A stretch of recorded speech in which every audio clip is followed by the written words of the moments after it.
لو اگلی ایک اور خوراک لو، وَإِن يَمْسَسْكَ اللَّهُ بِضُرٍّ فَلَا كَاشِفَ لَهُ إِلَّا هُوَ، اگر اللہ کسی کو پکڑ لے تکلیف کے اندر تو اس تکلیف کو کوئی نہیں چھڑا سکتا سوائے اس اللہ کے، یا سوائے عبد القادر جیلانی کے، بقول بابوں کے، او جی وہ مصیبت آئی پھیر دیں نے کسی اور تے سٹ دیں نے 11ویں دیا کرو۔ قرآن تو کہہ رہے نہیں، جب اللہ پکڑ لے کوئی نہیں چھڑا سکتا، کوئی پیغمبر، کوئی فرشتہ، کوئی جن، کوئی بابا، سوائے اس کے۔ اور ظاہر ہے یہ تکلیف دور کرنا یہ اللہ کی کوالٹی ہے، یہ اس کے ساتھ خاص ہے۔ سورہ نمل کی آیت نمبر 62 ہے، میرے خیال ہے وہ ایک سمجھ لیں جسے وہ تاش کی لینگویج میں کہتے ہیں نا یکا، وہ ہے وہ آیت۔ ہم جب کہتے ہیں نا ایاک نعبد و ایاک نستعین، اے اللہ تیری عبادت کرتے ہیں، تجھ سے مدد مانگتے ہیں، تو یہ کہتے ہیں دیکھیں ہم بزرگوں سے بھی جو مانگتے ہیں نا وہ اللہ سے ہی لے کے دیتے ہیں۔ آپ امی سے روٹی جو مانگتے ہیں تو کیا یہ شرک ہے؟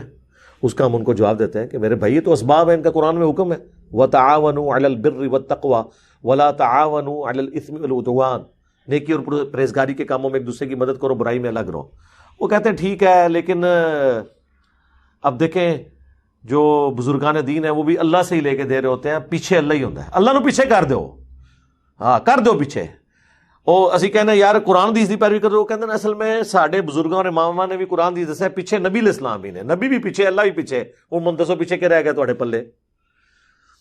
جو مسلمان اللہ رسول کو پیچھے کر دے اور بابے اور بزرگ آگے لے آئے تو وہ اپنے ایمان کی فکر کرے۔ پھر ہم انہیں سمجھاتے ہیں کہ دیکھیں بارش اللہ برساتا ہے لیکن ڈیوٹی فرشتوں کی، ہم مانگتے کس سے ہیں؟ اللہ سے۔ فرشتوں سے مانگیں گے تو مشرک ہے۔ وہ کہتے ہیں یہ ساری باتیں آپ کی ٹھیک ہیں، لیکن قرآن میں یہ تو آیا کہ اللہ ہی سے مانگتے ہیں، یہ تو نہیں آیا کہ کسی اور سے نہیں مانگتے۔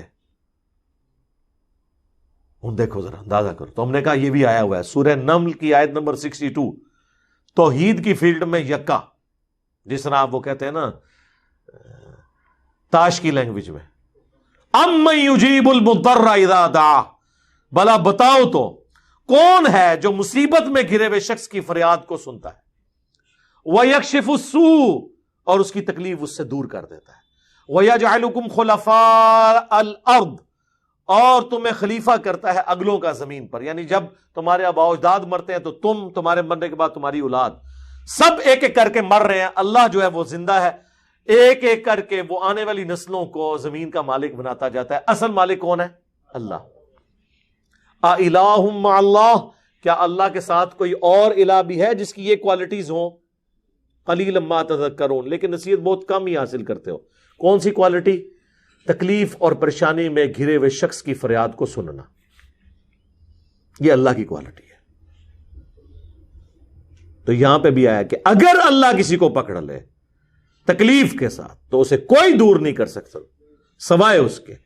وَإِن يَمْسَسْكَ بِخَيْرٍ، اور اگر اللہ تعالیٰ کسی کے لیے خیر کا ارادہ کر لے، فَهُوَ عَلَىٰ كُلِّ شَيْءٍ قَدِيرٌ، تو اللہ تعالیٰ ہر چیز پر قادر ہے۔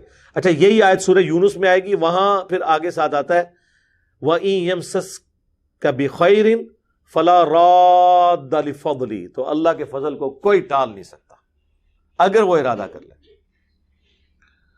یعنی اگر اللہ نے ارادہ کیا ہوا ہے تو میرے بھائی کوئی کچھ نہیں کسی کو نقصان پہنچا سکتا۔ اسی کو نبی علیہ السلام نے ٹرانسلیٹ کیا ہے، صحیح بخاری اور صحیح مسلم دونوں میں حدیث ہے۔ حضرت معاویہ رضی اللہ تعالیٰ عنہ نے مغیرہ ابن شعبہ کو خط لکھا کہ آپ کوئی ایسا وظیفہ مجھے بتائیں جو اللہ کے نبی سے آپ نے خود سنا ہو، تو انہوں نے کہا کہ نبی صلی اللہ علیہ وآلہ وسلم ہر فرض نماز کے بعد پڑھا کرتے تھے لا الہ الا اللہ وحدہ لا شریک لہ، لہ الملک ولہ الحمد وہو علی کل شیء قدیر، اللہم لا مانع لما اعطیت ولا معطی لما منعت ولا ينفع ذا الجد منک الجد، کہ اللہ جسے تو عطا کرے اسے کوئی چھین نہیں سکتا، جسے تو چھین لے اسے کوئی عطا نہیں کر سکتا، اور بڑے سے بڑے شخص کو اس کا منصب اور عہدہ کوئی فائدہ نہیں پہنچا سکتا۔ تو یہ دعا ہم پڑھتے ہیں ہر فرض نماز کے بعد۔